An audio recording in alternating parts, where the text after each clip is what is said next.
Am I audible? Hello? Yes. Please, am I audible to you? Yes, sir. Okay. So response I am asking for a long time. Shreya, how are you? Yes, sir. I am able to listen. Okay, okay. Shravan, कैसे हो?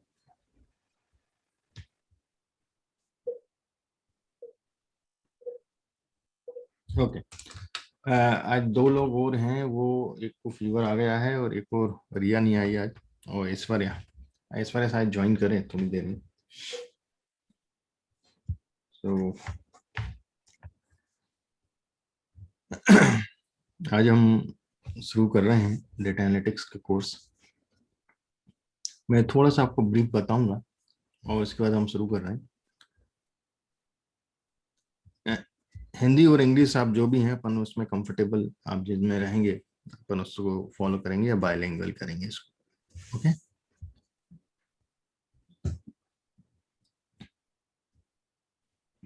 तो सबसे पहले मैं आपके साथ एक मेरा स्क्रीन शेयर करता हूँ और आई विल शो यू.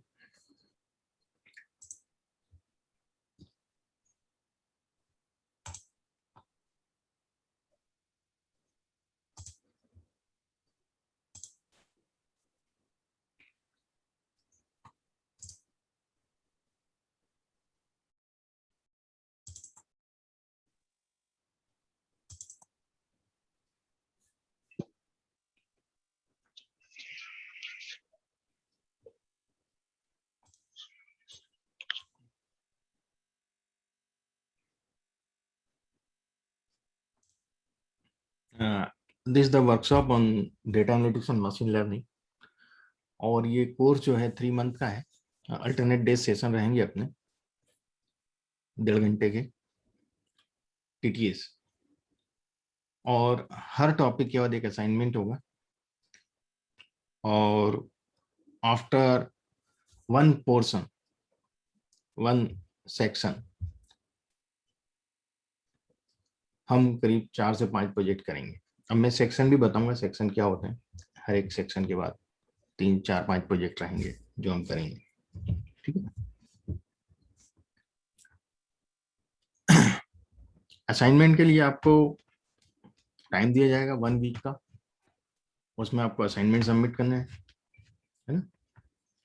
और असाइनमेंट इसलिए रखे गए हैं कि आप लोगों के प्रैक्टिस हो थोड़ा सा, और हमें भी पता चले हाँ कितना आप परसीव कर रहे हैं. देखिए, डेटा साइंस या डेटा एनालिटिक्स की हम बात करें या स्टैटिस्टिकल एनालिसिस की हम बात करें, तो we have lots of tools, है ना. इसको परफॉर्म करने के लिए हमारे पास बहुत से टूल्स. पाइथन है, एक्सेल है, एडवांस एक्सेल है, आर है, सेज है, टैबलू है पावर बीआई विजुअलाइजेशन के लिए, माइस्क्ल है डेटाबेस मैनेजमेंट के लिए, हडूप है, स्पार्क है, एसपीएसएस है. We have lots of tools. अब जूलिया भी आ गया है. तो ये सब टूल्स के उपयोग से, मदद से हम artificial intelligence, machine learning, data analytics, data science और स्टैटिस्टिकल एनालिसिस कर पाते हैं. These are the tools which helps you. It doesn't mean that R is a data analytics or Python is a data analytics, है ना. ये नहीं है इसका मतलब. तो इन सब टूल के द्वारा हम जो है इसको कवर कर पाते हैं. हम लोग इसमें 4 प्रकार के हमारे पास एनालिसिस होते हैं जो हम परफॉर्म करते हैं. पहला है डिस्क्रिप्टिव एनालिसिस, दूसरा है इन्फ्रेंशियल एनालिसिस, तीसरा है प्रेडिक्टिव एनालिसिस और चौथा है पर्सपेक्टिव या प्रिस्क्रिप्टिव एनालिसिस. जनरली लोग इसको प्रिस्क्रिप्टिव एनालिसिस बोलते हैं. तो जो पहला पार्ट है, जो सेक्शन की मैं बात कर रहा था, वो है डिस्क्रिप्टिव एनालिसिस. तो डिस्क्रिप्टिव एनालिसिस में के पहले हम लोग जो है इसमें यूनिवेरिएट एनालिसिस होता है, बाइवेरिएट एनालिसिस होता है, मल्टीवेरिएट एनालिसिस होता है. और इसी को हम एक्सपर्ट डेटा एनालिसिस के नाम से भी जानते हैं. डेटा को एक्सप्लोर करने के लिए हमें डिस्क्रिप्टिव एनालिसिस करना पड़ता है. डेटा को समझने के लिए। तो जब ये पूरा सेक्शन कंप्लीट हो जाता है हमारा, फिर हमारे प्रोजेक्ट चालू होते हैं और डिस्क्रिप्टिव ईडीए के ऊपर, हम यहाँ पर उसको ईडीए की तरह टर्म यूज करते हैं, एक्सप्लोरेटरी डेटा एनालिसिस। इसमें हम कम से कम 4 से 5 प्रोजेक्ट करेंगे, स्मॉल प्रोजेक्ट से लेके बड़े प्रोजेक्ट तक, कि आपका जो 60 to 80% टाइम कंज्यूम होता है वो ईडीए में होता है, एक्सप्लोरेटरी डेटा एनालिसिस में। बाकी रिमेनिंग 40 to 20% जो होता है वो आपके एनालिसिस वर्क के लिए होता है। तो इसलिए हमें ईडीए में बहुत परफेक्शन चाहिए। ईडीए में मैं प्रोजेक्ट ज्यादा करवा रहा हूँ, है ना। डिफरेंट डोमेन के प्रोजेक्ट्स करेंगे, कैसे ईडीए किया जाता है, कैसे डेटा को क्लीन किया जाता है ना, ये सब चीजें। दूसरा होता है इन्फेंशियल एनालिसिस। इन्फेंशियल एनालिसिस में को मैं अभी डिस्कस नहीं करूंगा, क्योंकि अपन एक एक चीज लेके चलेंगे। अब ये सब चीजों के लिए हमारे पास बहुत सी एल्गोरिथम होती हैं जो हम यूज करते हैं। वो एल्गोरिथम है आपका linear regression, logistic regression, decision tree, random forest, KNN, lots of. और इन सब एल्गोरिथम के लिए साथ हम अलग अलग तरह के एनालिसिस को परफॉर्म करते हैं। Sentiment analysis, churning analysis, Meta analysis, pandemic market basket analysis, बहुत से अलग प्रकार के एनालिसिस, एचआर एनालिसिस वगैरह, ये सब हम इन सब एल्गोरिथम के मदद से करते हैं। ठीक है। और ये सब जो एल्गोरिथम है मशीन लर्निंग की algorithm.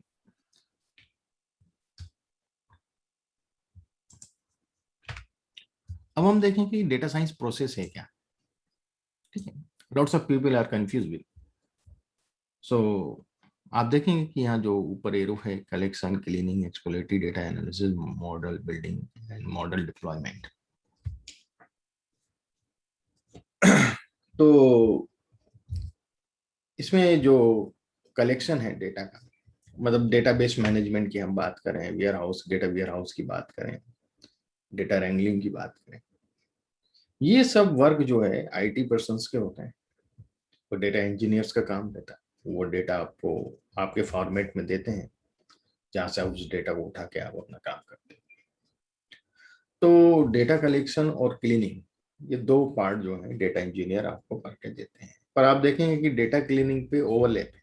Data analytics, data analyst भी डेटा क्लीनिंग करते हैं। तो कारण क्या है कि जो डेटा इंजीनियर है वो मैक्रो क्लीनिंग करते हैं, और जो डेटा एनालिस्ट हैं हम लोग, वो माइक्रो क्लीनिंग करते हैं। तो अपन ऐसे समझ सकते हैं कि जो डेटा इंजीनियर है वो झाड़ू लगा देते हैं, अपन को पोंछा लगाना पड़ता है। ठीक है। तो ये एक चीज होती है इसमें। इसके बाद आता है एक्सपर्टी डेटा एनालिसिस, जो मैं आपको बताया हूँ कि डिस्क्रिप्टिव से रिलेटेड है। उसमें डेटा को समझना पड़ता है पूरा, एक्सप्लोर करने का। और इसके बाद आता है model building. Model building predictive analysis, है ना। अब आप बोलेंगे कि प्रेडिक्टिव एनालिसिस हो गया, इसके बाद मॉडल डिप्लॉय कर दिया हमने, है ना। मॉडल डिप्लॉय या मॉडल बिल्डिंग और मॉडल डिप्लॉयमेंट का काम जो होता है मशीन लर्निंग एक्सपर्ट्स के द्वारा था। मॉडल बिल्डिंग डेटा एनालिस्ट करते हैं, और मशीन लर्निंग एक्सपर्ट्स भी करते हैं, दोनों कर सकते हैं। और उसको डिप्लॉय करते हैं, है ना। सॉफ्टवेयर में आपको लगाना है, पोर्टल में लगाना है, साइट पे देना है, जहां भी। तो ये पूरा प्रोसेस होता है, ये पूरा डेटा साइंस प्रोसेस है। ठीक है। तो हम लोग जो काम कर रहे हैं वो डेटा एनालिस्ट का कोर्स है हमारे, मशीन लर्निंग। तो क्लीनिंग से लेके मॉडल बिल्डिंग तक का हम लोग सीखेंगे। Any question, any query? हाँ जी, कोई क्वेरी नहीं है? चलिए आगे बढ़ते हैं।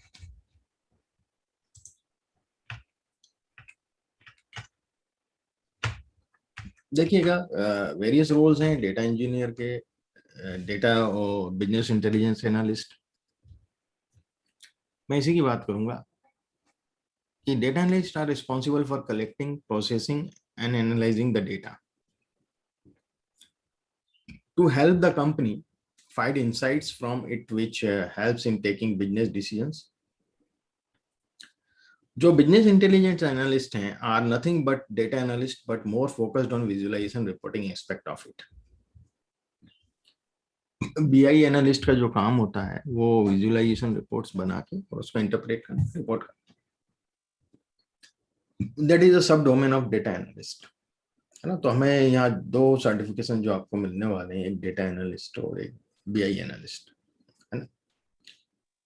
स्किल सेट की हम बात करें तो जो डेटा बीआई एनालिस्ट के लिए जो स्किल्स रिक्वायर्ड होती हैं, programming skills in Python and R, ये दोनों चाहिए जो अपन कवर कर रहे हैं इस कोर्स में।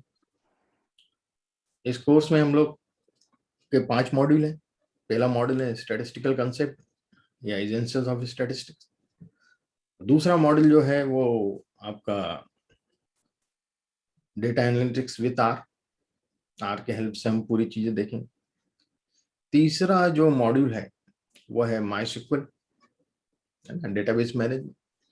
चौथा मॉड्यूल है डेटा एनालिटिक्स विद पाइथन, जो जो हमने आर से करी वो हम पाइथन से करेंगे। और पांचवा मॉड्यूल है Tableau, data visualisation, Tableau and Power BI. तो इसमें टैब्ल्यू पे ज्यादा कंसंट्रेट करेंगे, पावर बीआई को खाली इंट्रोड्यूस करेंगे थोड़ा सा। तो वो आप अपने आप सेम सिमिलर टूल है, सीख जाएंगे आप। अब प्रोग्रामिंग स्किल्स में हम ये बात कर रहे हैं कि पाइथन आ रहे हैं, तो ये हम कवर कर रहे हैं इस कोर्स में। Solid understanding of database management system, जो आपको बता ही रहे हैं, MySQL. Good data visualisation skills and proficient with Tableau, Power BI, QlikView तो बहुत कम लोग यूज करते हैं, तो हम टैब्ल्यू इसको यहाँ डिटेल में ले रहे हैं। And basic understanding of predictive modelling, ये सब चीजें आपको कवर अप करवाई जा रही है।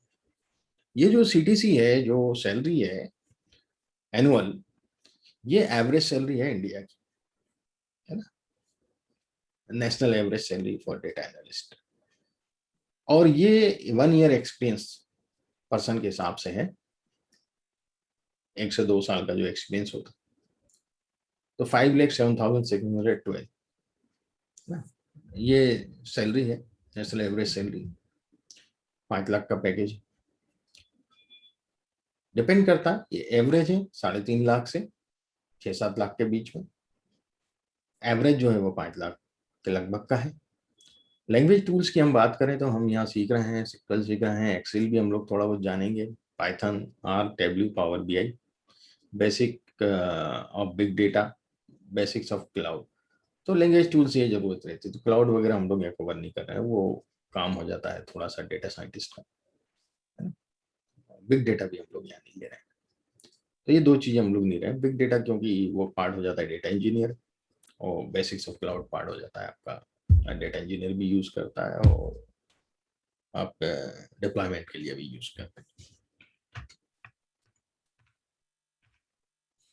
अब हम आते हैं इस पॉइंट पे कि भाई statistics versus data analytics versus data science. तो यदि एक जेनरिक डेफिनेशन में आपको एक्सप्लेन करूंगा, इसके बाद थोड़ा सा एनालिसिस का और मैं एक्सप्लेन करके फिर अपन चालू करेंगे practical. Statistics is a science and art of collecting, classifying, computing, analyzing, interpreting, presentation of data and its insights. Statistics जो है साइंस और आर्ट दोनों है, जो डेटा को कलेक्ट करते हैं, हम लोग उसको क्लासिफाई करते हैं, क्लासिफिकेशन के बाद हम उसके अंदर कंप्यूटेशन करते हैं, mean, mode, median, standard deviation, जो भी निकालना हो सब हम निकालते हैं, और उसके बाद जो भी हमारे पास रिजल्ट आते हैं उसको एनालिसिस करते हैं, एनालाइज करते हैं, और फिर उसके बाद उसका इंटरप्रिटेशन करते हैं वर्ड्स में, स्टेटमेंट में, एंड प्रेजेंटेशन करते हैं उसका डेटा का फिगर के रूप में, टेबल के रूप में, टेक्स्ट फॉर्मेट में, और इट्स इनसाइट्स जो भी है उसके, है ना। जब हम देखें डेटा एनालिसिस के बारे में, तो data analysis is a process of inspecting, ये प्रोसेस है, ये साइंस और आर्ट नहीं है data analysis. Statistics is a science and art, और स्टैटिस्टिक्स जो है कोर है data science, data analytics. Data analytics और डेटा एनालिसिस ये भी 2 चीजें हैं। Data analysis is a process जो हम करते हैं, ह्यूमन बीइंग मैनुअल, जो हमारे दिमाग से डिसीजन मेकिंग है, और डेटा एनालिटिक्स जो है वो हम जो टूल के साथ काम करते हैं वो डेटा एनालिटिक्स के नाम लगता है। ओके, आर का उपयोग कर रहे हैं आप एनालिसिस करने के लिए, that is data analytics, what it. So data analysis is a process of inspecting, cleansing, transforming and modelling data. मतलब डेटा को इंस्पेक्ट करना, समझना, मतलब एक्सप्लोरेटरी डेटा एनालिसिस ये सब करना, फिर उसको क्लीन करना वो भी इसी का पार्ट है, फिर ट्रांसफॉर्म करना वो भी उसी का पार्ट है, एंड मॉडलिंग डेटा, मतलब फाइनली मॉडलिंग या एनालिसिस जो है, मॉडल बनाना, उसको ट्रेन करना, predictive model. With the goal of discovering useful information, है ना, उससे महत्वपूर्ण जानकारी हमें निकालना, प्राप्त करना, इनकमिंग कंक्लूजन, और उन जानकारी के आधार पर हमें कुछ हमारे निर्णय डिसाइड करना, कंक्लूजन किसी निर्णय पे पहुंचना, एंड सपोर्टिंग डिसीजन मेकिंग, ऐसे निर्णय जो आपके डिसीजन मेकिंग को सपोर्ट करें। ठीक है, ये डेटा एनालिसिस है। अब हम बात करते हैं डेटा साइंस क्या है। Data science is an umbrella term, ये एक अम्ब्रेला टर्म है, इसमें सब कुछ आ जाता है। That encompasses data analytics, data mining, machine learning, and several other related disciplines, data wrangling, everything, feature engineering, feature selection, सब कुछ इसमें आ जाता है। Data science is an interdisciplinary field that uses scientific methods, है ना, interdisciplinary field है जिसमें scientific methods use होते हैं, processes, algorithms, system to extract knowledge and insights from many structured and unstructured data। अब यहाँ बात आ रही है स्ट्रक्चर और अनस्ट्रक्चर डेटा। इसमें एल्गोरिथम यूज होते हैं, जैसे मैंने आपको बताया, linear regression, logistic regression. Methods use होते हैं, साइंटिफिक मेथड्स। अब मेथड्स में यदि अपन बात करें तो मेथड जो है सुपरवाइज, अनसुपरवाइज और एनफोर्समेंट लर्निंग, और उसके अंदर की एल्गोरिथम, है ना। और स्ट्रक्चर एंड स्ट्रक्चर डेटा की बात करें तो स्ट्रक्चर डेटा क्या होता है और अनस्ट्रक्चर्ड डेटा क्या होता है। स्ट्रक्चर्ड डेटा हमारे पास जो भी है न्यूमेरिक डेटा है, जो एक्सेल शीट टाइप फॉर्मेट में होता है, माइस्क्ल में होता है, रो कॉलम्स, वो structured data. Unstructured data images हुई, टेक्स्ट मैसेज हुए, ये सब चीजें जो होती हैं अनस्ट्रक्चर्ड डेटा होता है। तो दोनों पे काम होता है डेटा साइंस में। Data science is related to data mining, machine learning and big data. ठीक है, तो ये चीजें हैं। अब अपन इसमें ज्यादा गहरे नहीं जाएंगे, सीधा आता हूँ। अपन बाद में इन सब चीजों को डिस्कस करेंगे, पूरी स्लाइड को धीरे धीरे। ये लास्ट स्लाइड जो आज के लिए अपन डिस्कस कर रहे हैं, इसके बाद अपन क्लासिफिकेशन ऑफ डेटा समझेंगे, फिर आर बेसिक चालू करेंगे। हमारा सेशन ऐसे ही चलेगा, थोड़ा सा थ्योरी और थोड़ा सा प्रैक्टिकल डेली। पहले क्या करता था मैं, स्टैटिस्टिकल थ्योरी कंसेप्ट पढ़ाता था 4-5 दिन, और उसके बाद आर बेसिक चालू होता था। अब अपन थोड़ा सा समझेंगे, आर बेसिक भी समझेंगे और थोड़ा कंसेप्ट समझेंगे, कल भी थोड़ा कंसेप्ट समझेंगे, फिर आर बेसिक भी चालू करेंगे, तो दोनों पैरेलल लेके चलेंगे। Analysis refers to breaking a whole into a separate components for individual examination। Analysis जो है, जो तो ओवरऑल चीज है, उसको हमने कंपोनेंट्स में डिवाइड कर दिया। और डेटा एनालिसिस, वही डेफिनेशन यहाँ लिखी है मैंने। Data is collected and analysed to answer questions, test hypothesis and disprove theories. इसके लिए उपयोग होता है। अब मैं आपको बताता हूँ कि आप देखिए 4 प्रकार के एनालिसिस जो मैंने पहले भी एक्सप्लेन किए थे, वो यहाँ भी मैं बता रहा हूँ आपको। Descriptive, inferential, predictive and prescriptive analysis. तो यहाँ हम जब बात करेंगे डिस्क्रिप्टिव एनालिसिस का मतलब व्हाट इज, जब भी आपके पास है डेटा में, वो डिस्क्रिप्टिव एनालिसिस है। जैसे कि मान लीजिए एक कॉलम में मेरे पास जेंडर, तो मेल कितने हैं, फीमेल कितने हैं, है ना। तो वो हो गया मेरा डिस्क्रिप्टिव एनालिसिस, इतने मेल है इतने फीमेल है। या मान लीजिए 3 सेक्शन है, ABC, 10th स्टैंडर्ड के या कोई भी क्लास के, उनके मैथ्स के एवरेज मार्क्स ए सेक्शन के इतने हैं 67% है, बी सेक्शन के 52% है, सी सेक्शन के 42% है। तो ये मीन मार्क्स जो हैं वो अपन को पता चल रहा है। ये भी डिस्क्रिप्टिव एनालिसिस है कि जो डेटा है, वो डेटा जो आपको शो कर रहा है, जो बता रहा है, चाहे वो आप उसमें स्टैटिस्टिक्स निकाल रहे हो, स्टैटिस्टिक्स मतलब mean, mode, median, standard deviation वगैरह जो भी है, आप उसके द्वारा शो करो या उसकी काउंटिंग के द्वारा शो करो या परसेंटेज के द्वारा शो करो। ठीक है, that is the descriptive analysis. What is, क्या है हमारे पास। इन्फ्रेंशियल एनालिसिस होता है व्हाई इट इज। जैसा कि मैंने बताया कि 3 सेक्शन है ABC। ए सेक्शन के बच्चों के जो एवरेज मार्क्स हैं वो 62 है, आपके बी सेक्शन के एवरेज मार्क्स जो हैं वो मान लीजिए 51 है। तो हम ये जानना चाहते हैं कि ए और बी सेक्शन के जो एवरेज मार्क्स हैं उसमें अंतर है क्या। अंतर तो दिख ही रहा है, कि 62 और 51 में अंतर है, पर वो अंतर विशेष है क्या, सिग्निफिकेंट डिफरेंस है क्या? तो सिग्निफिकेंट डिफरेंस को चेक करने के लिए इन्फ्लुएंशियल एनालिसिस का उपयोग किया जाता है, ठीक है। या पॉपुलेशन को इन्फर करने के लिए कि जो भी आप कर रहे हो पूरे पॉपुलेशन पे अप्लाई होता है ना, उसके लिए भी उपयोग किया जाता है, कंपैरिजन के लिए भी उपयोग किया जाता है। तो उस सिग्निफिकेंट डिफरेंस सिग्निफिकेंट है कि नहीं उसको चेक करने के लिए हम लोग कुछ टेस्ट का उपयोग करते हैं, हाइपोथेसिस टेस्टिंग बोलते हैं, हम हाइपोथेसिस फॉर्मुलेट करते हैं, उसके द्वारा हम वो टेस्ट लगाते हैं। अलग अलग प्रकार के टेस्ट होते हैं, parametric, non parametric, major classification है उसके अंदर पैरामेट्रिक में बहुत से टेस्ट हैं, ऐसे ही नॉन पैरामेट्रिक में भी बहुत से टेस्ट आते हैं, वो सब अपन देखेंगे समझेंगे। तो यदि हमें मान लीजिए ए और बी सेक्शन में वो डिफरेंस सिग्निफिकेंट आया, हमारे टेस्ट जो हमने किया है वो बताता है कि ये सिग्निफिकेंट डिफरेंस है, मतलब एक्चुअली हम लोग एक नल हाइपोथेसिस फॉर्मुलेट करते हैं कि there is no significant difference between the mean marks of mathematics in section A and section B, है ना, कोई अंतर नहीं है सेक्शन ए और सेक्शन बी के बच्चों के एवरेज मार्क्स में। ये हमारी नल हाइपोथेसिस होती है, no no difference, no significant difference. और हमने टेस्ट लगाया, टेस्ट लगाने से हमें ये पता चलता है कि यार वो एक्सेप्ट हुई हमारी नल हाइपोथेसिस या रिजेक्ट हुई। यदि एक्सेप्ट हो गई तो कोई डिफरेंस नहीं है ए और बी सेक्शन, और यदि रिजेक्ट हो गई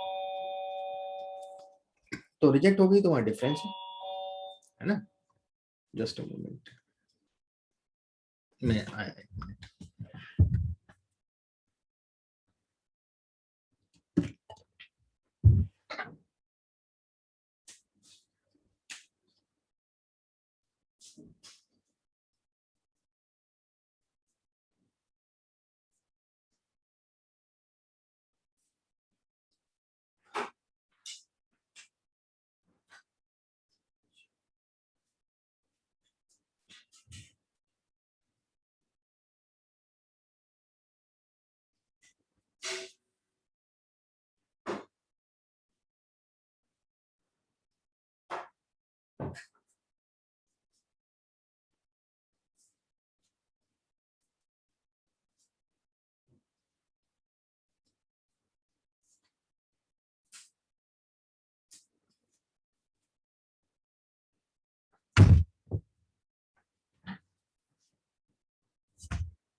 अब हम देखेंगे कि जो इन्फ्लुएंशियल एनालिसिस है, यदि मान लो ए और बी सेक्शन के बच्चों में नल हाइपोथेसिस हमारी रिजेक्ट हो गई, यदि रिजेक्ट होती है तो देयर इज सिग्निफिकेंट डिफरेंस, अंतर है दोनों सेक्शन के बच्चों के मैथ्स के मीन मार्क्स में।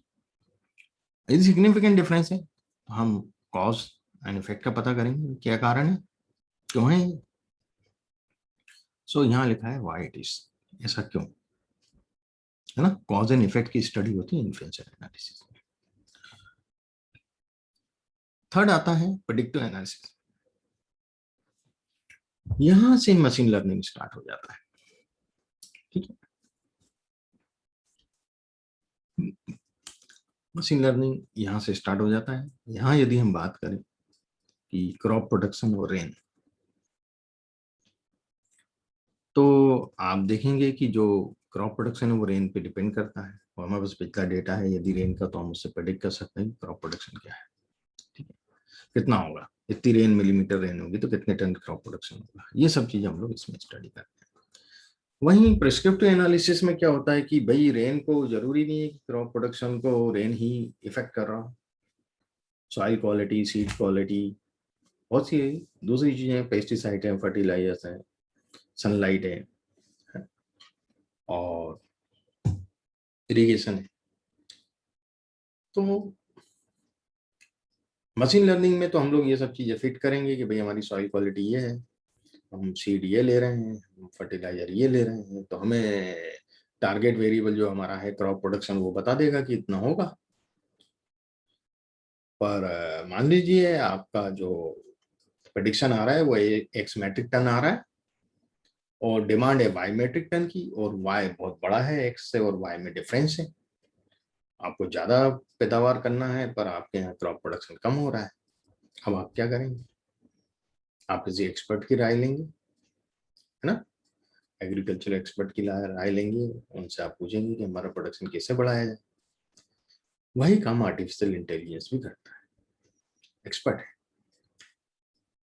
आर्टिफिशियल इंटेलिजेंस में आप क्या करते हैं, आप अपना टारगेट वेरिएबल का वैल्यू डाल देते हैं कि यार ये टारगेट वेरिएबल है भैया, अब आप बताओ हमें कि हम सॉइल क्वालिटी हमारी ये है, तो कौन सा फर्टिलाइजर कितनी क्वांटिटी में यूज करें, उसके हिसाब से हम सीड कौन सा लें, हमारी ये टारगेट अचीव है जिससे, है ना। हम पानी सनलाइट के हिसाब से जो पानी है वो कितने दिन में नहर में छोड़े, मतलब फील्ड में दें, ये सब चीजें प्रेस्क्राइब करता है आर्टिफिशियल इंटेलिजेंस, है ना। ये एज एन एक्सपर्ट वर्क करता है। अब डिफरेंस क्या हुआ मशीन लर्निंग आर्टिफिशियल इंटेलिजेंस में? देखिए मशीन लर्निंग जो है वो इन्फेंट एक बच्चा है, सीख रहा है, लर्निंग का मतलब सीख रहा है, और इसकी जो खुराक होती है वो होती है डेटा। जब हम मशीन लर्निंग मॉडल बनाते हैं और उसको टेस्ट करते हैं, इवेलुएट करते हैं और फिर उसको डिप्लॉय करते हैं, डिप्लॉय जब कर देते हैं तो अब उसमें रियल डेटा आने लगता है ना। आपने पोर्टल पे डिप्लॉय कर दिया, लोग उस पे जाके वैल्यू डालने लगते हैं और वो चलने लगता है, अपना काम करने लगता है। फिर हम महीने बाद, 15 दिन बाद, जो भी एक ड्यूरेशन होता है, जितना डेटा हमारे पास कलेक्ट होता है, नया डेटा आ जाता है उसमें, फिर हम रिट्रेन करते हैं नए डेटा में, पुराने और नए डेटा को मिला के थोड़ा ज्यादा सीख जाता है ना, ज्यादा सीख जाता है। फिर आप उसको, फिर और डेटा आता है उसमें, फिर एक इंटरवल के बाद फिर आप उसको रिट्रेन करते हैं। ऐसे रिट्रेन करते करते मशीन लर्निंग मॉडल जो है वो एडल्ट हो जाता है कुछ समय बाद, 2 साल में, 3 साल, और वो आर्टिफिशियल इंटेलिजेंस की एल्गोरिथम पे काम करने लगता है। थोड़ा सा हम चेंज करते हैं उस एल्गोरिथम को, वो एआई बन जाता है। तो फिर ये आपको वाई डालोगे, वो x1 x2 x3 आपको डिसाइड करवाएगा। मशीन लर्निंग में अपन को x1 x2 x3 मतलब इंडिपेंडेंट वेरिएबल्स डालने पड़ते हैं, तो डिपेंडेंट वेरिएबल का आउटपुट देता है। यहाँ पे आप डिपेंडेंट वेरिएबल डाल रहे हो, आपको इंडिपेंडेंस वेरिएबल्स का इनपुट बता रहा है, क्या दोगे आप? प्रेस्क्राइब कर रहा है, रेकमेंड कर रहा है। प्रिस्क्रिप्टिव इसलिए बोलते हैं, डॉक्टर प्रेस्क्राइब करता है, लक्षण देखता है, ऐसी व्हाट शुड बी, क्या होना चाहिए, मतलब कौन सी चीज क्या होना चाहिए। इंडिपेंडेंट वेरिएबल्स जो हैं हमारे पास, रेन है, आपका रेन तो हमारे कंट्रोल में नहीं है, सॉइल क्वालिटी है वो भी हमारे कंट्रोल में, हाँ फर्टिलाइजर्स हमारे कंट्रोल में, फर्टिलाइजर सजेस्ट करेगा वो सॉइल के हिसाब से, है ना। कोई डाउट आप लोगों का, कुछ क्वेरी? हाँ जी।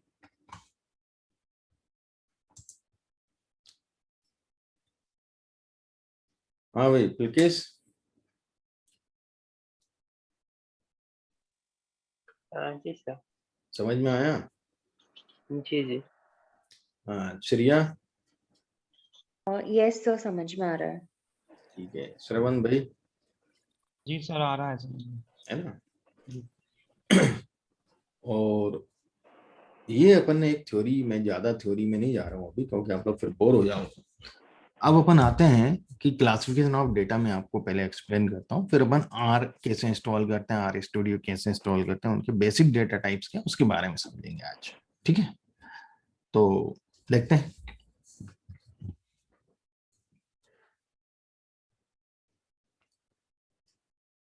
तो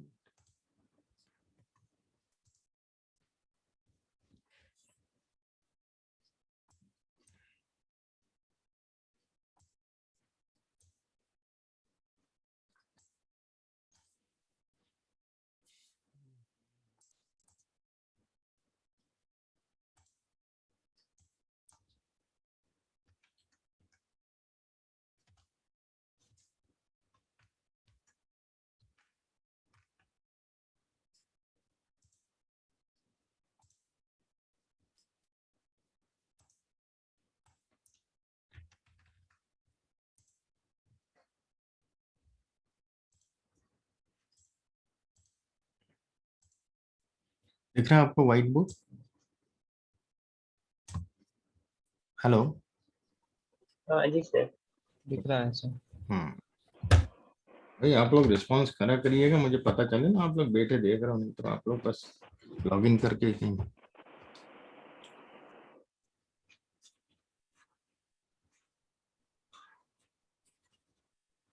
Just a moment. Oh, it is not working.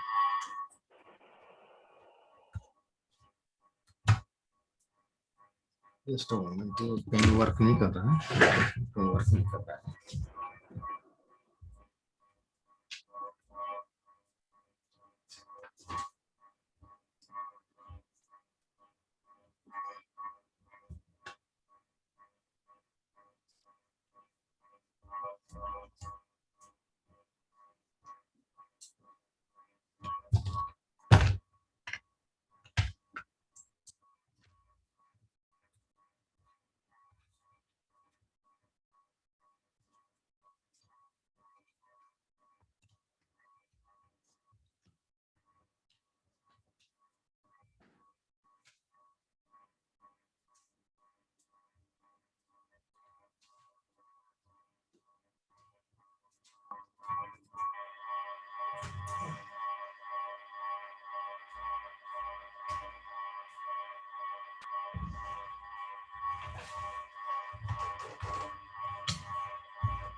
Hello, am I audible?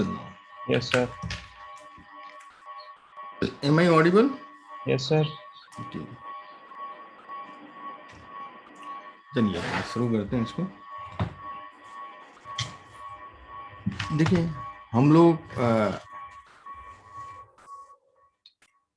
Data analytics की स्टडी कर रहे हैं। डेटा वर्ड है तो हमें सबसे पहले क्लासिफिकेशन ऑफ डेटा मालूम होना चाहिए।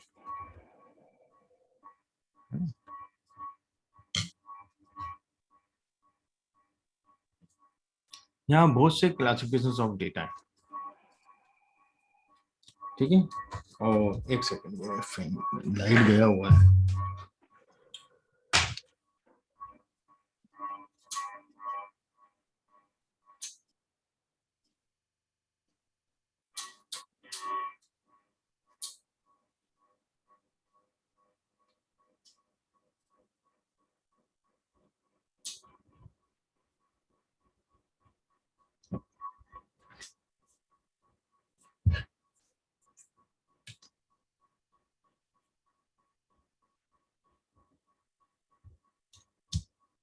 थोड़ा सा आवाज आएगा फैन का, अभी लाइट नहीं है तो इन्वर्टर से चल रहा है।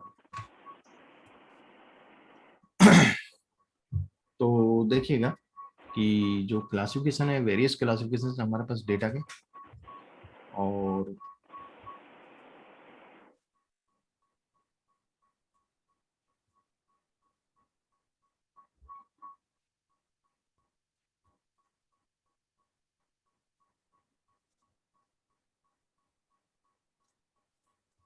जो हमने एक हाइब्रिड क्लासिफिकेशन देखेंगे कि वेरियस क्लासिफिकेशन में पढ़ाऊंगा, आप कंफ्यूज होंगे।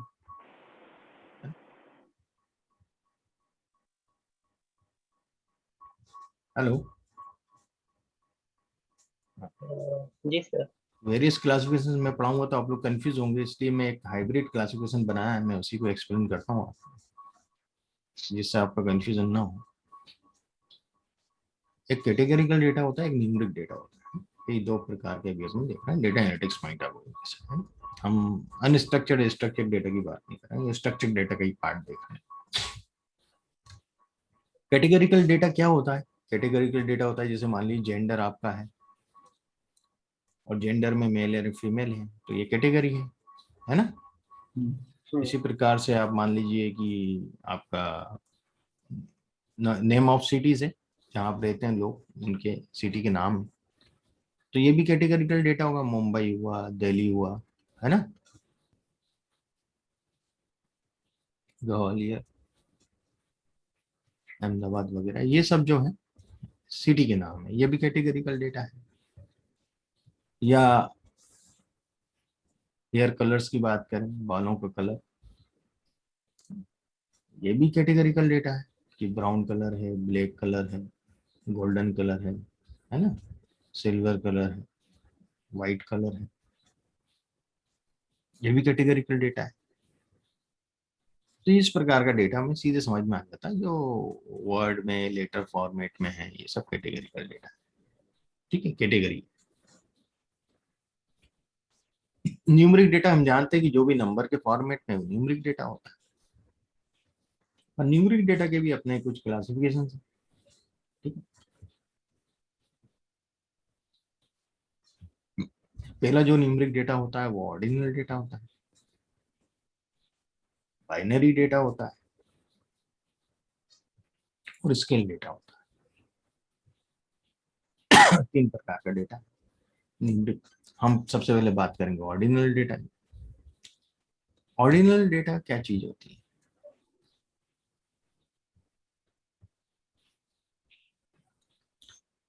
इसमें ऑर्डर तो होता है 1 2 3 4 5, पर उन 1 और 2 के बीच में जो डिफरेंस है वो डिसाइडेड नहीं होता है। 2 और 3 के बीच का भी डिफरेंस फिक्स नहीं होता है।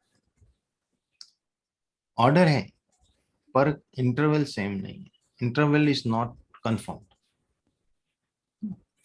जैसे कि हम लोग मोस्टली लिकट टाइप इसका उपयोग करते हैं इसके लिए। Likert type scales 3 point Likert type scale से चालू होता है, 10 पॉइंट्स लिकट टाइप स्केल तक हम लोग यूज करते हैं। तो यहाँ मैं आपको एक एग्जांपल बता रहा हूँ 5 पॉइंट्स लिकट टाइप स्केल का।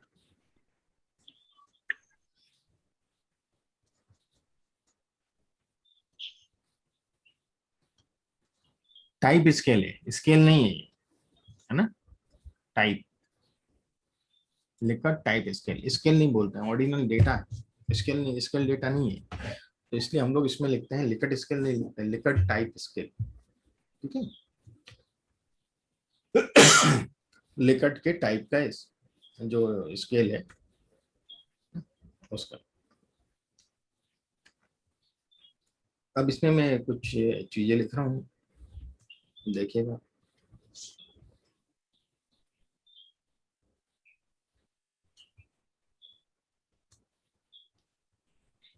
strongly disagree,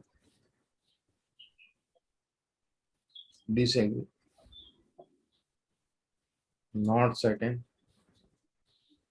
agree, strongly agree।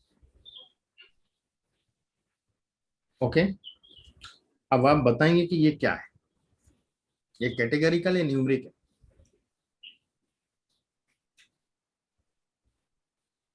बताइए।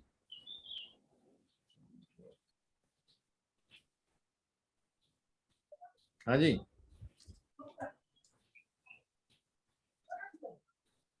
बताएं क्या है श्रवण। अभी इस मोमेंट पे मैंने ये 5 लिखे हैं, ये कैटेगरी है या न्यूमेरिक है? सब कैटेगरी। कैटेगरी है, सही है। ये कैटेगरिकल है क्योंकि लेटर्स हैं, वर्ड्स हैं। अब ये जो कैटेगरी है इसको मैं ऑर्डर दे देता हूँ, है ना। 1 2 3 4 5। अब मैं इसकी जगह ये यूज करूंगा। ठीक है, अब क्या है ये?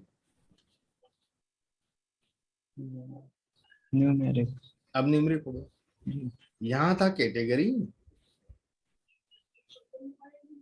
और यहां हो गया न्यूमेरिक। अब न्यूमेरिक में ये ऑर्डिनल है, इस चीज को हम लोग समझे। ऑर्डिनल का मतलब क्या होता है? जैसे आप इंच, स्केल होता है, इंच और सेंटीमीटर होते हैं, तो आप देखेंगे 0 से 1 सेंटीमीटर के बीच जो गैप होता है वही 1 से 2 के बीच में होता है, वही 2 से 3 के बीच में होता है कि नहीं? जी ऐसा इसमें नहीं होता है। ऑर्डिनल स्केल, ऑर्डिनल डेटा में, सॉरी स्केल नहीं, ऑर्डिनल डेटा में ऐसा नहीं होता है। मैं आपको इसका एक एग्जाम्पल देके बताता हूँ। मान लीजिए कोई कंपनी है और इस कंपनी में 3 एम्प्लॉय है, ए, बी और सी। Got it? 3 एम्प्लॉय है और मैनेजमेंट डिसाइड करता है कि इनको सैलरी में 3,000 रुपए का इंक्रीमेंट मंथली दिया जाए। Got it? Monthly increment of 3000 rupees. अब इस बात को लेकर के मिस्टर ए, मिस्टर बी और मिस्टर सी वो स्ट्रांगली डिसएग्री है। तीनों क्या है? सहमत नहीं है, पूर्ण रूप से असहमत है तो भैया हमें 3000 नहीं। फिर मैनेजमेंट बोलता है यार सभी के सब डिसएग्री हैं, स्ट्रांगली डिसएग्री, अपन 2000 और एड ऑन कर देते हैं इसमें। तो अब इंक्रीमेंट हो गया 5000। तो आप देखिएगा कि 2000 एड होने के बाद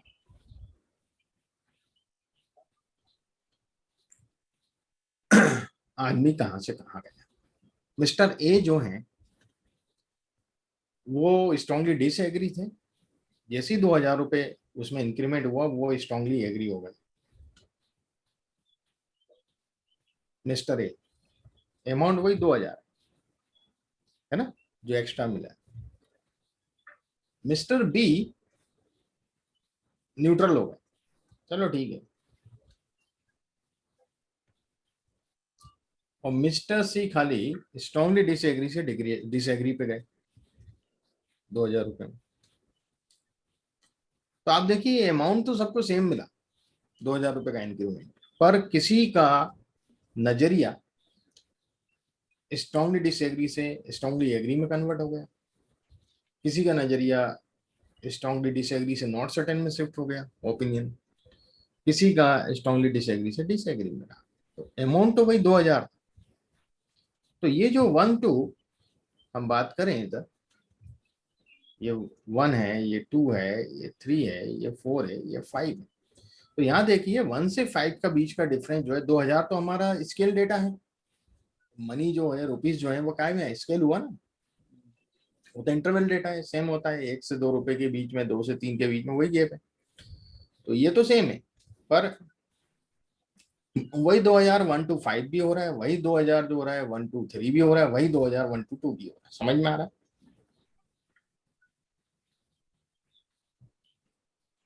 क्लियर? भाई जो 2000 का डिफरेंस है, 2000 रुपए है, वो ये भी 2000 का डिफरेंस होकर रहा है, ये भी 2000 का डिफरेंस होकर रहा है, और ये भी 2000 का से डिफरेंस होकर रहा है। तो मैंने यही बताया कि ये जो इंटरवल है ना, ये सेम नहीं होते। अब कंसेप्ट क्लियर हो गए? हाँ जी, ये ऑर्डर है 1 2 3 4। हाँ, 1 छोटा है 2 से, 2 छोटा है 3 से, ये पता है, पर गैप नहीं मालूम है ना। तो हम इसका कभी भी ऑर्डिनल डेटा का मीन नहीं लेंगे, मीन कभी नहीं लेते हैं, ठीक है। सेंट्रल टेंडेंसी में हम लोग ऑर्डिनल डेटा होगा तो लेंगे मीडियन या मोड। Got it? जी। क्योंकि आप मीन लेंगे तो मीन कहीं ना कहीं डेसिमल में आएगा, आएगा।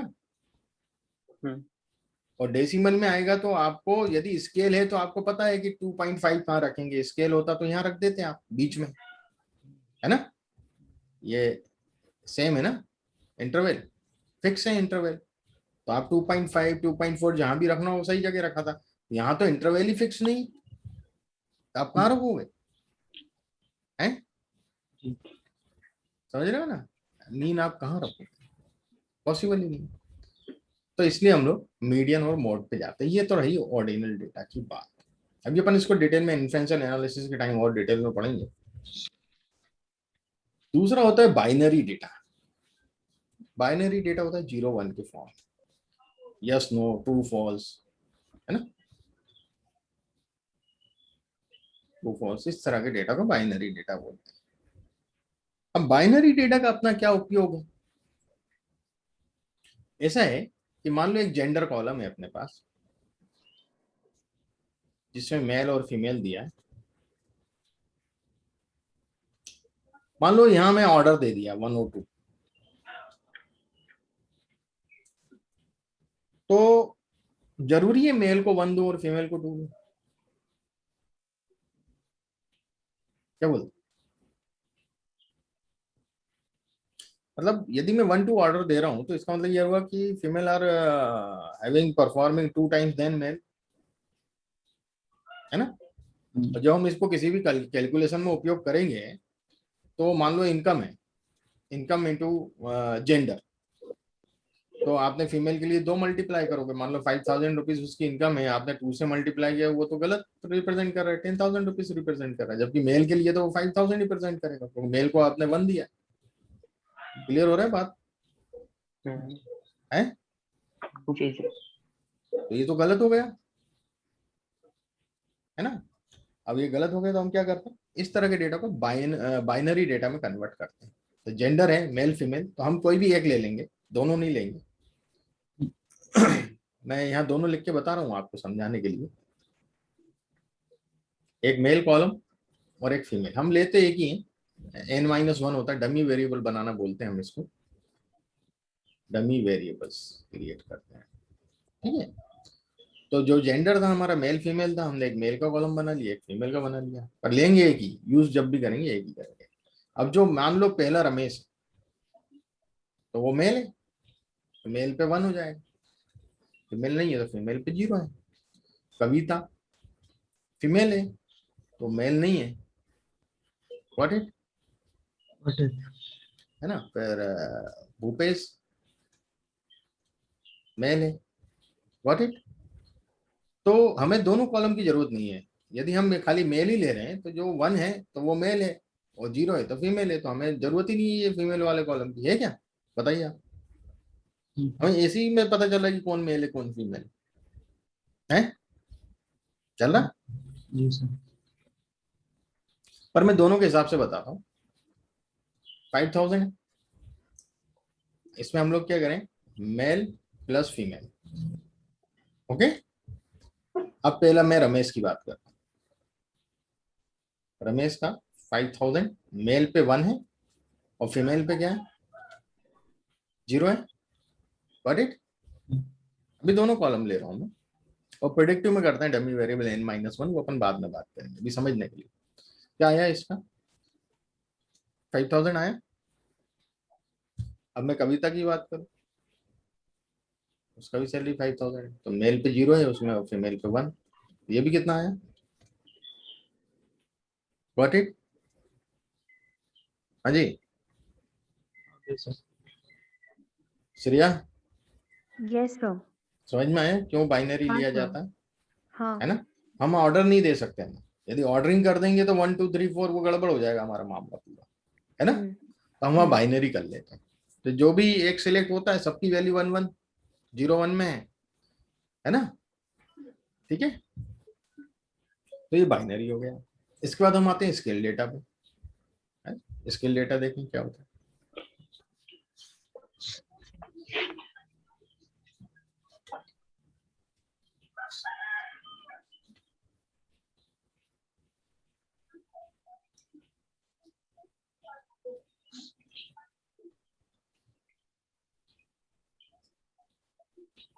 दो प्रकार, इंटरवल और रेशियो, ठीक।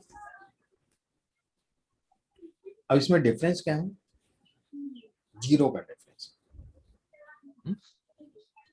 अब 0 दो प्रकार के होते हैं बेटा, एक सूडो 0 होता झूठा, और एक रियल 0 है। अब सूडो 0 क्या है और रियल 0 क्या है, पहले हम उस चीज को समझें। सूडो 0 मान लो टेम्परेचर दिया हुआ है डिग्री सेल्सियस में, है ना, क्योंकि जो भी कॉलम होता है उसमें यूनिट नहीं रहना चाहिए, नंबर ही रहता है, खाली यूनिट वगैरह सब ऊपर लिखा जाता है, कॉलम नहीं। आपका -5 डिग्री है, फिर 2 डिग्री है प्लस में, फिर 0 डिग्री है, फिर 7 डिग्री, इस प्रकार से दिया हुआ है। तो ये जो 0 डिग्री है सेल्सियस टेम्परेचर, इसका क्या मतलब है, क्या वहां कोई टेम्परेचर नहीं, does it mean there is no temperature, बताएं। 0 डिग्री सेल्सियस टेम्परेचर का मतलब क्या ये है कि वहां कोई भी टेम्परेचर नहीं, 0 डिग्री, क्या बोलते हैं। सर नहीं सर, वहाँ पे टेम्परेचर है कुछ। टेम्परेचर है, हाँ बिल्कुल। केस क्या बोलते हो तुम? जी टेम्परेचर है। टेम्परेचर है। श्रेया? Yes sir, temperature है. टेम्परेचर है। पर जीरो हम लिख रहे हैं। यदि हम जीरो को कैलकुलेशन में यूज कर लें, मान लो किसी और वेरिएबल के साथ में मल्टीप्लाई करो, तो जबकि यहाँ तो टेम्परेचर है, और ये क्या कर देगा, पूरी चीज को जीरो कर देगा कि नहीं कर देगा? करेगा कि नहीं? जी सर। मान लो यहाँ प्रेशर है ना, जी तो प्रेशर इंटू टेम्परेचर यदि मैं कर रहा हूँ तो ये तो जीरो, प्रेशर जीरो हो गया इसका प्रोडक्ट। Is it clear? तो ये तो भाई यहाँ जीरो, ये एक्चुअल जीरो है ही नहीं, तो ये इसको जीरो में कन्वर्ट कर ही नहीं सकता। करेगा क्या? 0.5 is not equal to zero होगा इधर, क्योंकि ये रियल जीरो नहीं है। क्या ये सूडो जीरो है? देयर इज सम टेम्परेचर जहां पानी जो होता है वो फ्रीज होना चालू हो जाता है। What it? Yes sir. तो रियल जीरो नहीं है, तो इसमें वो प्रॉपर्टी नहीं है, वो कैरेक्टरिस्टिक नहीं है जो रियल जीरो की होती है। अब रियल जीरो, यदि मैं मार्क्स की बात करूं, बच्चों को मार्क्स मिले हैं आपको, यदि मैं बोलूं 0 मार्क्स मिला है, तो इसका मतलब क्या हुआ? इसका मतलब क्या हुआ भाई? 0 मार्क्स का मतलब क्या हुआ? 0 मार्क्स। जीरो। नो मार्क्स, है ना? कोई भी हम्म। नंबर नहीं, ठीक है, जिसको हम बोलते हैं अंडा मिला, है ना, नो मार्क्स। तो इस जीरो में वो प्रॉपर्टी है, ये जीरो करते हैं। इस जीरो में वो प्रॉपर्टी, यदि किसी को डिवाइड करूंगा इन्फिनाइट कर दे, इस जीरो में वो प्रॉपर्टी किसी नंबर से मैं यदि जीरो को डिवाइड करूंगा तो जीरो करता है। What it? पर इस जीरो में वो प्रॉपर्टी नहीं है, वो कैरेक्टरिस्टिक्स नहीं है जो इस जीरो की सुपर पावर है, वो इसके अंदर नहीं है, ये सूडो जीरो है। What it? Yes sir. अब मान लो सूडो जीरो है, तो हम इसको ट्रीट कैसे करेंगे? हम भाई इसको स्टैटिस्टिक्स एनालिटिक्स में तो यूज ही नहीं कर सकते। एनालिटिक्स जब भी आप करेंगे, एनालिसिस करेंगे, वहां मल्टीप्लिकेशन, डिवीजन, ये सब होता है, एडिशन सब्ट्रैक्शन होता है कि नहीं होता? कैलकुलेशन होते हैं तभी तो कुछ निकलता है, और कैलकुलेशन में सब ऑपरेशन होते हैं, एडिशन, सब्ट्रैक्शन, मल्टीप्लिकेशन, डिवीजन, है ना? तो इस जीरो के साथ क्या व्यवहार किया, इस जीरो को कैसे ट्रीट करें? मान लो, अब एक और चीज बता रहा हूं मैं आपको, जो आपका न्यूमेरिक डेटा होता है वो एक तो डिस्क्रीट होता है और एक कंटिन्यूअस होता है।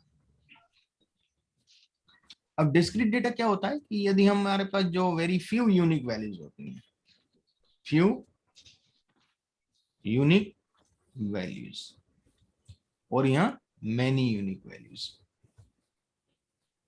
अब यूनिक वैल्यू में बताऊंगा आपको क्या होता है।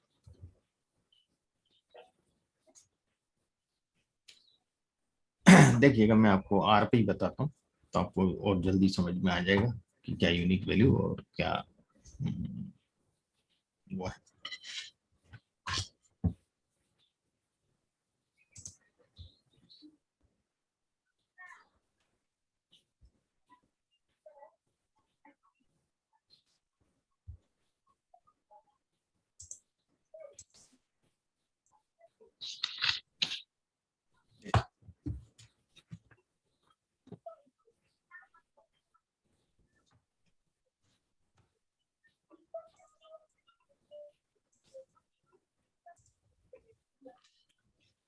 मैं बात करता हूँ, एक डेटा है एम्प्टी कार्स, मैं पहले वो डेटा आपको थोड़ा सा एक्सप्लेन कर देता हूँ, जो आर में डिफॉल्ट डेटा सेट। इस डेटा सेट में 32 ऑब्जर्वेशन है, रोज हैं, और 11 वेरिएबल, माइलेज है, सिलेंडर है, नंबर ऑफ सिलेंडर है, डिस्प्लेसमेंट है, हॉर्स पावर है, ड्रॉट है, वेट ऑफ द कार है 1000 पाउंड्स में, क्यूसेक है, वी सेफ्ड ओवरस्टेड इंजन है, फिर ऑटोमेटिक मैनुअल गियर ट्रांसमिशन है, गियर्स है, number of gear, forward gear, number of carburettor है। अपन देखते हैं कि यूनिक वैल्यूज की जो मैं बात कर रहा हूँ, मैं यूनिक लेता हूँ, एमडी पहला जो कॉलम है उसकी यूनिक वैल्यू लेता हूँ, माइलेज कितनी यूनिक, 32 ऑब्जर्वेशन है टोटल हमारे पास, और मैं यूनिक वैल्यूज चेक कर रहा हूँ कैसी एक जैसी वैल्यू मतलब डिफरेंट वैल्यू कितनी है, यूनिक का मतलब है जो अपने आप में यूनिक हो, डिफरेंट एक दूसरे से, वो कितनी वैल्यूज है। तो आप देखिएगा कितनी वैल्यूज आ रही है। 16 यहाँ हो गई, ये 16 है, 17, 18, 19, 20, 21, 22, 23, 24, 25। तो 25 यूनिक वैल्यूज हैं, 32 में से 27 यूनिक वैल्यूज हैं। तो ये क्या हुआ, कंटिन्यूअस। कौन सा कॉलम हुआ ये, continuous data. Is it clear?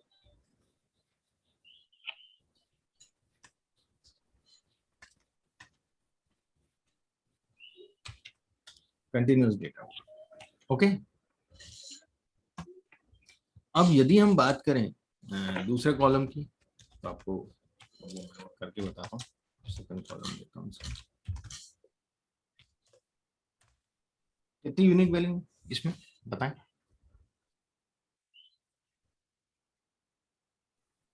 बताइए कंसोल में देख के कितनी यूनिक वैल्यूज आई। 3 सर। 3 आई 3। है ना। तो बहुत फ्यू यूनिक वैल्यूज हैं, 32 ऑब्जर्वेशन, खाली 3 ही यूनिक वैल्यूज है। तो ये कंटिन्यूअस डेटा नहीं है। व्हाट इट, ये क्या है, डिस्क्रीट डेटा है। Got it. डिस्क्रीट डेटा का क्या होता है, जहां वेरी फ्यू यूनिक वैल्यूज होती हैं, थोड़ी सी यूनिक वैल्यूज, है ना। 5, 7, 8, 10, 12 हजारों के डेटा। Got it. हाँ भाई, कोई कंफ्यूजन तो नहीं है।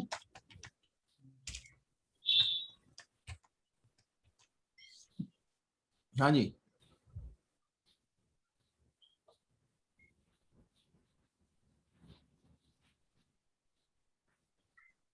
तो वो यहाँ वही है कि वेरी फ्यू यूनिक वैल्यूज और मैनी यूनिक वैल्यूज। अब ये जीरो के लिए जो हम ट्रीटमेंट करेंगे वो कैसे करेंगे, जो सीडो जीरो है।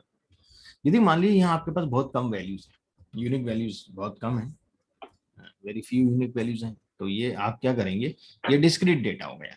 और डिस्क्रीट डेटा हुआ तो आप इसको किस में कन्वर्ट कर लेंगे, कैरेक्टर में। क्या करेंगे, इसको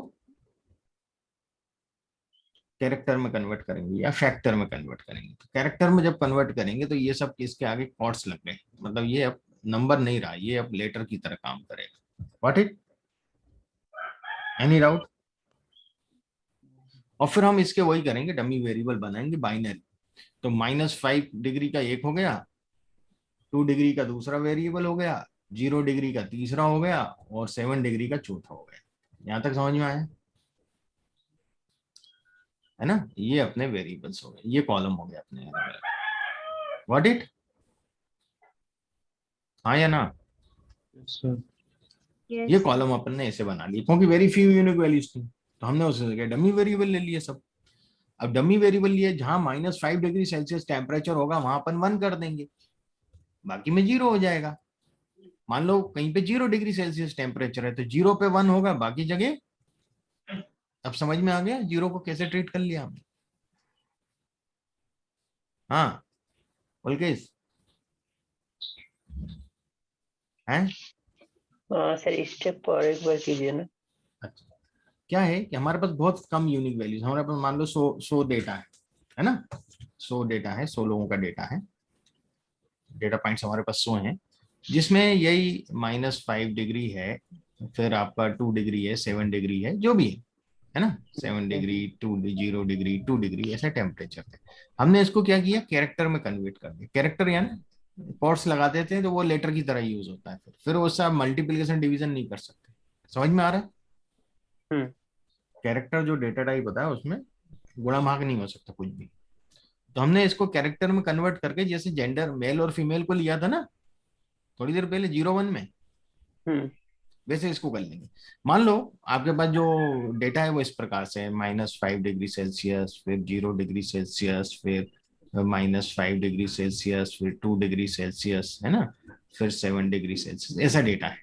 गॉट इट, जी ये जी डेटा जी। है। हाँ। अब इसको क्या करेंगे, -5 डिग्री है तो यहाँ 1 होगा, हम्म। यहाँ 0 हो जाएगा सब जगह, क्योंकि वो 7 डिग्री नहीं। Got it. जी सर। अब जहाँ 0 डिग्री होगा तो यहाँ 1 हो जाएगा 0 वाले में, बाकी जगह। आप समझ में आ रहा है। मतलब जो लिखा टाइप स्केल में हो रहा था सेम। हाँ, लिखा टाइप नहीं, जो बाइनरी में किया था। मेल फीमेल में नहीं किया था, हम्म। वही काम हो रहा है ना। अब ये यहाँ कहाँ आएगा, 1 यहाँ आएगा, इसके लिए 1 कहाँ आएगा, 2 के लिए 2 में 2 में 1 आएगा, बाकी में 0 हो जाएगा। 7 के लिए यहाँ 1 आएगा, बाकी 0 होगा। अब क्लियर होगी चीज। मीन सर ऑब्जर्वेशन काउंट कर रहे हैं कि -5 पे कितना ऑब्जर्वेशन है, -7 पे कितना ऑब्जर्वेशन है। हाँ हम्म, ओके ओके। ठीक है ना। हम्म तो अब ये 0 वाला कंसेप्ट ही खत्म हो गया हमारा, हम्म। कि भाई हमें 0 से मल्टीप्लाई नहीं करना पड़ना, है ना। जी सर। मान लो आपका प्रेशर जो है वो 200 जो भी इसका यूनिट होता है उसमें है, और उसको आपको मल्टीप्लाई करना है टेम्परेचर से। ओके, तो आपके पास क्या है, -5 है, फिर 7 है ना।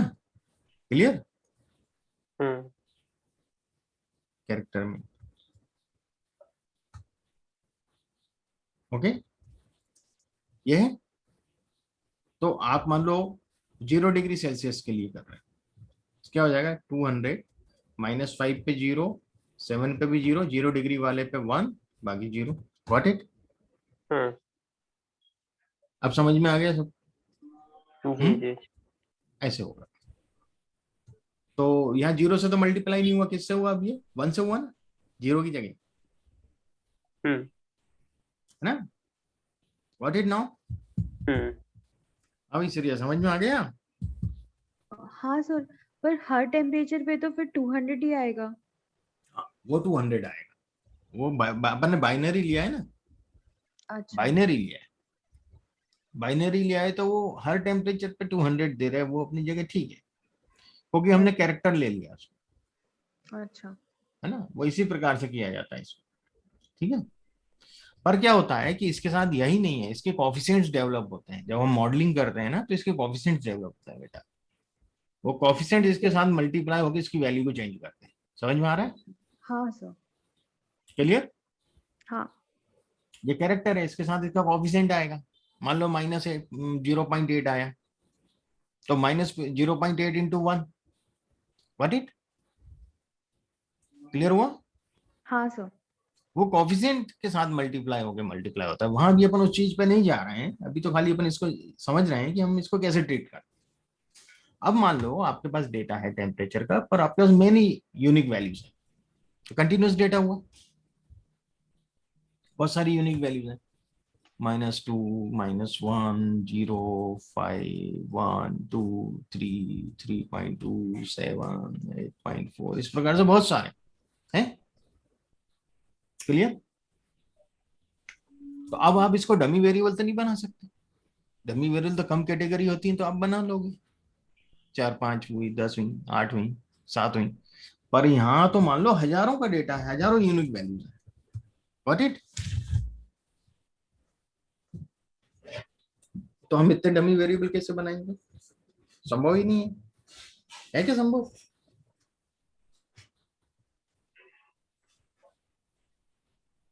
नहीं है ना। तो हम क्या करेंगे, क्लास इंटरवल बनाएंगे। सबसे पहले हम लिख देंगे -15 से -10, -10 से -5, -5 से 0, 0 से 5, 5 to 10, इस प्रकार से। ओके, अब -2 है, तो -2 इधर आएगा, है ना। इस कैटेगरी में -1 है, वो भी इधर आएगा, 0 इधर आएगा, 5 इधर आएगा, 1 इधर आएगा, 2 इधर आएगा, 3 इधर आएगा, 3.2 भी इधर आएगा, 7 इधर जाएगा, 8.4 भी इधर जाएगा। समझ में आ रहा है, क्लियर। हम्म अब क्लास इंटरवल बना ली। इसमें एक चीज का ध्यान रखना है कि हमें 0 जो है ना, वो अपर और लोअर लिमिट में लेना है हमेशा, है ना। उसको बीच में नहीं लेना है, -5 से +5 का नहीं बनाएंगे इंटरवल, -5 से 0, 0 से 5, 0 जरूर होना चाहिए इंटरवल की लिमिट। ये लोअर लिमिट है या अपर लिमिट है। फिर इसके बाद हम मिड वैल्यू ले लेंगे। मिड वैल्यू इन दोनों को जोड़ के 2 से डिवाइड करेंगे, 12.5 आएगा, -7.5 आएगा, -2.5 आएगा, ये 2.5 आएगा और ये 7.5। अब यहाँ कहीं भी जीरो आ सकता है क्या? पॉसिबल है क्या? आ रहा है क्या जीरो? बताइए, क्या बोल, जीरो को भगा ही दिया मैं।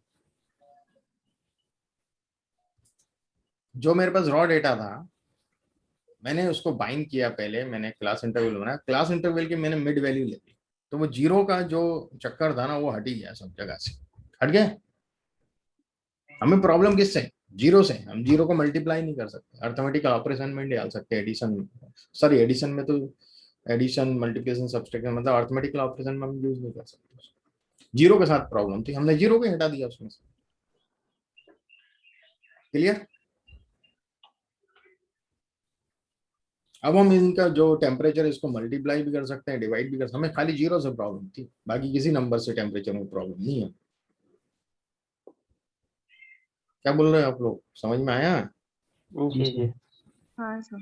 ना? जो भी डाउट है पूछा करिए, जो भी डिस्कस। तो जीरो का रोल समझ में आया आपको कि सूडो जीरो को कैसे ट्रीट करना है? ठीक है। Yes, sir. अब रियल जीरो के लिए तो कोई दिक्कत ही नहीं है, रियल जीरो में तो जैसा है वैसा यूज करो, है ना? वो तो हर अर्थमेटिक ऑपरेशन में जाएगा।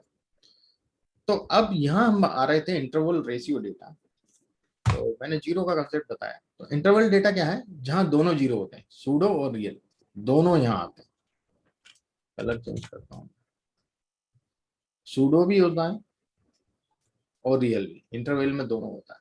रेशियो में खाली रियल जीरो होता है, सूडो नहीं होता कभी। तो हम इसलिए इनकी जगह स्केल लिख देते हैं, दोनों एक ही बात है, कोई ज्यादा अंतर नहीं है। हम खुद समझ लेंगे कि हाँ कौन सा सूडो जीरो है, उस हिसाब से ट्रीटमेंट दे देंगे, और जनरल रियल जीरो हुआ तो कोई दिक्कत ही नहीं है। तो बस यही है मतलब, पर हम उसको स्केल में ही मानते हैं ज्यादातर, इंटरवल और रेशियो। लोग इंटरवल ही बोलते हैं ज्यादातर, या स्केल बोलते हैं, रेशियो बहुत कम लोग उपयोग करते हैं। तो बात एक ही है, क्योंकि इंटरवल में दोनों आ जाते हैं आपके, है ना? रेशियो में स्ट्रिक्ट हो जाता है कि रियल जीरो ही लूंगा, सूडो नहीं लूंगा। ठीक है, तो ये अपना हो गया डेटा क्लासिफिकेशन। इसमें कोई डाउट अभी आप हैं? No sir. No, sir. हमने कैटेगरिकल डेटा को समझा, हमने ऑर्डिनल डेटा के बारे में समझा, हमने बाइनरी डेटा समझा, हमने स्केल डेटा समझा। ठीक है, ये पूरे बेसिक क्लासिफिकेशन है जो डेटा एनालिसिस के हैं। अब हम बात करते हैं आर में, है ना?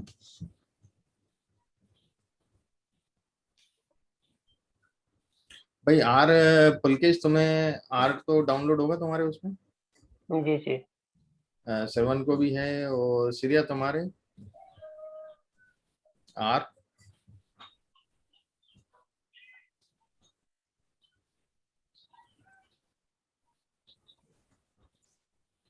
श्रिया आर डाउनलोड है क्या तुम्हारे इसमें? हाँ सर, डाउनलोडेड है।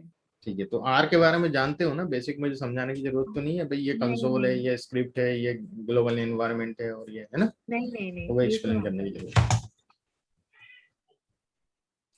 तो आज हम जो चालू करने वाले हैं वो है, पहले इसको मैं बंद कर दूँ।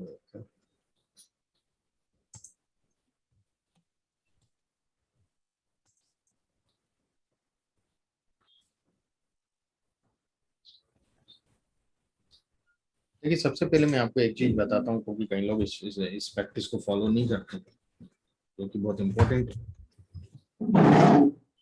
प्रैक्टिस बहुत इंपॉर्टेंट है। आप जब भी उपयोग कर रहे हैं आर को, सबसे पहले आप प्रोजेक्ट बनाएं, प्रोजेक्ट क्रिएट करें। ठीक है, प्रोजेक्ट का मतलब क्या होता है कि एक फोल्डर जिसमें आपकी उस चीज से संबंधित सभी फाइलें रखी रहें, और उस फोल्डर को आप प्रोजेक्ट की तरह यूज करें आर में। तो न्यू प्रोजेक्ट कैसे क्रिएट करते हैं मैं आपको बताता हूँ। मैं एक नया प्रोजेक्ट क्रिएट कर रहा हूँ, तो यहाँ राइट क्लिक करेंगे और न्यू प्रोजेक्ट क्लिक करेंगे, तो ये पूछेगा कि जो पुराना आपका करंट प्रोडक्ट है उनको सेव करूँ या अनसेव करूँ। तो मैं डोंट सेव कर रहा हूँ। अब यहाँ आप देखेंगे कि मेरे पास जो पॉपअप विंडो आई है, इसमें न्यू डायरेक्टरी और existing directory, version control. Version control से हमें कोई लेना देना नहीं है अभी। न्यू डायरेक्टरी और एग्जिस्टिंग डायरेक्टरी की बात करते हैं। न्यू डायरेक्टरी आपका फोल्डर नहीं बना हुआ है अभी कोई भी, आपको फोल्डर भी क्रिएट करना है, तो आप न्यू डायरेक्टरी पे जाएंगे और आपके पास फोल्डर ऑलरेडी है, उसी को आर प्रोजेक्ट में कन्वर्ट करना है आप, है ना, उसी को आर प्रोजेक्ट की तरह यूज करना है। तो आप एग्जिस्टिंग डायरेक्टरी में जाएंगे। पॉइंट समझ में आया आपको? मान लो मेरे पास अभी फोल्डर नहीं, मुझे फोल्डर भी क्रिएट करना है, तो मैं न्यू डायरेक्टरी पे जाऊंगा और ऊपर वाले ही लेना है, पहला वाला न्यू प्रोजेक्ट, उस फोल्डर का नाम लिख दूंगा। मान लो मैं नाम लिख देता हूँ, श्रवण के नाम का प्रोजेक्ट बना रहा हूँ। अब ये कहाँ बना रहा हूँ, ये मेरा जहां भी मैं ब्राउज करूंगा, मैं मान लो इसको डेस्कटॉप पे ले लेता हूँ। ठीक है, तो ये मेरा एक फोल्डर बन जाएगा डेस्कटॉप पे, मैं क्रिएट प्रोजेक्ट करूंगा तो एक फोल्डर बन जाएगा और यहाँ भी नाम चेंज हो जाएगा, ये श्रवण करके एक प्रोजेक्ट बन जाएगा। ठीक है, ये प्रोजेक्ट फाइल। अब मैं वो आपको डेस्कटॉप पे दिखाता हूँ।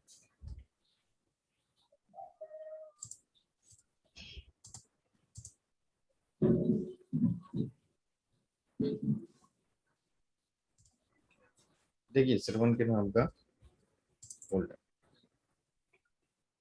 ठीक है, ये R project file, hexagonal file दिख जाती है। ये मेरा प्रोजेक्ट क्रिएट हो गया। अब मैं यहाँ जो भी मुझे फाइलें रखना होंगी, एक्सेल शीट है, CSV फाइल है, सब इस फोल्डर में ला के रख दूंगा। क्लियर? यहाँ कॉपी पेस्ट कर दूंगा, तो जब भी ये मैं फोल्डर ओपन करूंगा तो मुझे वो फाइल्स देखेंगी उस फोल्डर में क्या क्या फाइल्स है। जी सर। Got it? अब मान लीजिए मैं यहाँ एक ये क्रिएट कर रहा हूँ, तो ये स्क्रिप्ट बन जाएगी। अब स्क्रिप्ट अनटाइटल्ड 1 के नाम से है, अनटाइटल्ड 2 ऐसे आई, पर जिसको जब तक सेव नहीं करूंगा यहाँ शो नहीं करेगी। मान लो यहाँ मैंने कुछ भी लिखा, कमेंट लिखा है और मैंने इसको क्लोज कर, मैं नेक्स्ट टाइम ओपन, मैंने सेव नहीं किया, क्या हुआ? उसने अनटाइटल्ड 1 को हटाया क्या वहां से? क्या बोलते? नहीं हटाया, अनटाइटल्ड 1 है, पर यहाँ नहीं, अनटाइटल्ड 1 को हटाया नहीं उसने। जब मैंने क्लोज किया ना, उसको सेव किया था, कुछ किया था, ये रियल टाइम में सेव होती है स्क्रिप्ट, तो ये सेव है, पर यहाँ नहीं है, फाइल में नहीं। तो इसको यदि मुझे इस फोल्डर के अंदर मेंशन करना है कि ये स्क्रिप्ट फाइल मेरी फोल्डर में दिखे, तो मुझे इसको सेव करना पड़ेगी। कंट्रोल एस, कर्सर रखेंगे उसमें कहीं भी, कंट्रोल एस करेंगे और इसका मैंने नाम दे दिया डेटा, मतलब नाम दे दिया, स्क्रिप्ट की नाम दे देता हूँ, मैंने नाम दे दिया। अब देखिएगा यहाँ दिख रहा है, दिख रहा है इधर, दिख रही है फाइल डॉट आर एक्सटेंशन होता है, ये मैं क्लिक करूंगा ये ओपन हो जाएगा। जहां तक समझ में आ गया?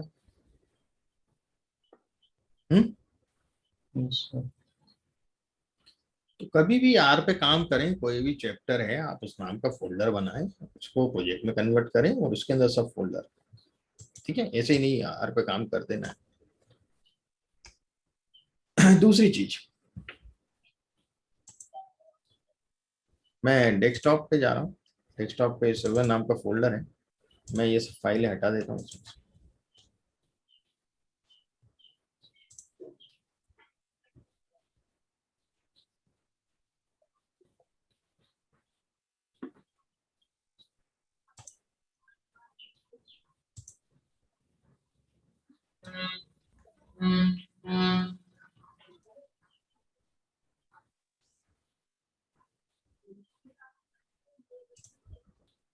चलिए, अब वो इसलिए नहीं हटा रहा है, ये खुला हुआ है।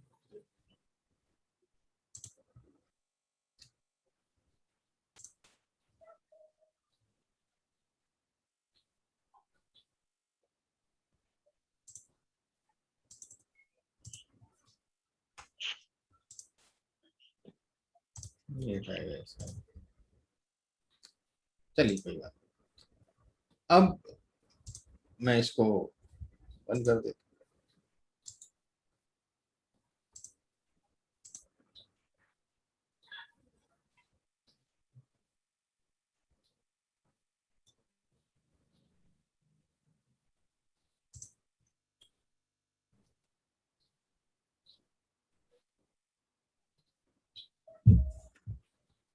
अब सबट नाम का कोई प्रोजेक्ट नहीं है मेरे पास, फोल्डर है, प्रोजेक्ट नहीं है, आर का प्रोजेक्ट नहीं है, फोल्डर है। यहाँ फोल्डर रखा हुआ है, ठीक है। ये और मैं डाल देता हूँ, मैं कोशिश करता हूँ मिट जाए, मिट जाएगा, मिट जाएगा, क्योंकि वहाँ ओपन था इसलिए नहीं मिट रहा था।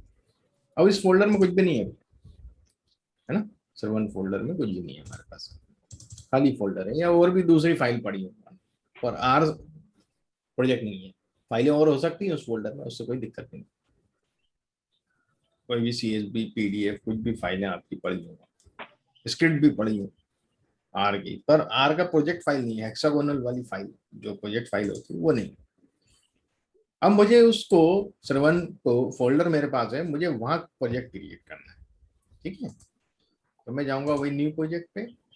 अब जाऊंगा मैं एग्जिस्टिंग डायरेक्टरी। पिछली बार अपन किस पे गए थे, न्यू डायरेक्टरी, व्हाट इट। अपन किस पे जाएंगे, एग्जिस्टिंग, क्योंकि फोल्डर है मेरे पास, मुझे उसी को आर में कन्वर्ट करना है। मैं जाऊंगा और कहाँ है वो ढूंढूंगा, कहाँ है फोल्डर मेरा, मेरा फोल्डर है डेस्कटॉप। मैं गया, मैंने जैसे क्लिक किया यहाँ सर्वन देखा गया, मैंने ओपन कर दिया और ये ओपन कर दिया। देखिए फिर से बन गया वो प्रोजेक्ट, गॉट इट। जी आप लोग प्रैक्टिस करके करिएगा इसको, है ना। आपको जो भी मैं पढ़ा रहा हूँ उसको एक बार रिव्यू करना है। ये मैं लिंक आपको सेंड करूंगा, ड्राइव पे आपको सब मिल जाएगा। ड्राइव का लिंक आज सेंड कर दूंगा, उसमें आपको स्टडी मटेरियल और एक शीट होगी जिसमें पूरे लिंक होंगे रिकॉर्डिंग लेक्चर्स के, वो आप वहां से एक्सेस कर सकते हैं। यूट्यूब पे आप वो वीडियो देख सकते हैं, वो अनलिस्टेड है इसलिए हर कोई नहीं देख सकता। जिनको मैं ईमेल आईडी आप लोगों के जो रहेंगे उस हिसाब से, तो आज आप लोग अपनी सबकी ईमेल आईडी जो है वो मुझे चैट बॉक्स में लिख दीजिएगा, तो मैं उसको वहाँ कर दूंगा, तो आप वहां से मटेरियल एक्सेस कर सकते हैं, ठीक है, व्हाट इट। तो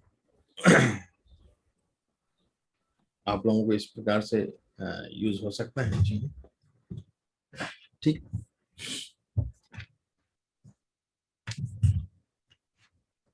तो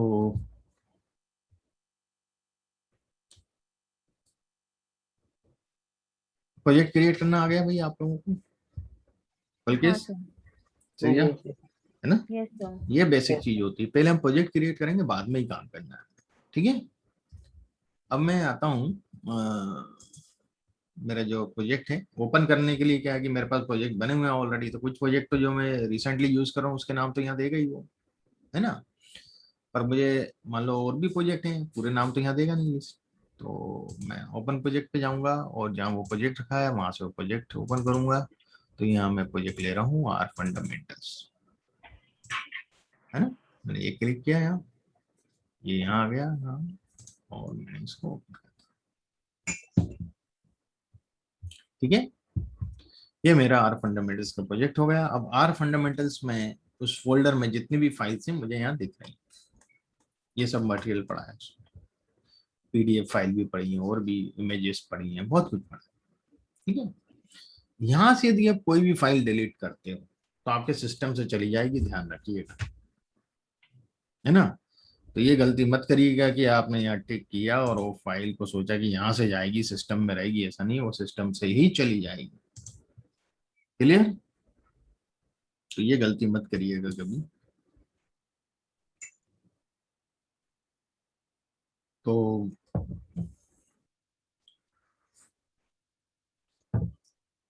अपने पास खाली 6 मिनट बच रहे हैं, तो 6 मिनट में अपन आज तो types of data in are नहीं कर पाएंगे, डेटा टाइप जो आर के हैं। तो अपन नेक्स्ट सेशन में परसों आर के जो डेटा टाइप्स हैं वो देखेंगे। आर में क्या होता है, वेक्टर है, लिस्ट है, मैट्रिक्स है, अरे है और डेटा फ्रेम, ये डेटा टाइप्स। फिर जो वेक्टर हैं उनकी डिफरेंट क्लासेस होती हैं। वेक्टर की न्यूमेरिक क्लास होती है, वेक्टर की कैरेक्टर होती है, वेक्टर की फैक्टर क्लास होती है।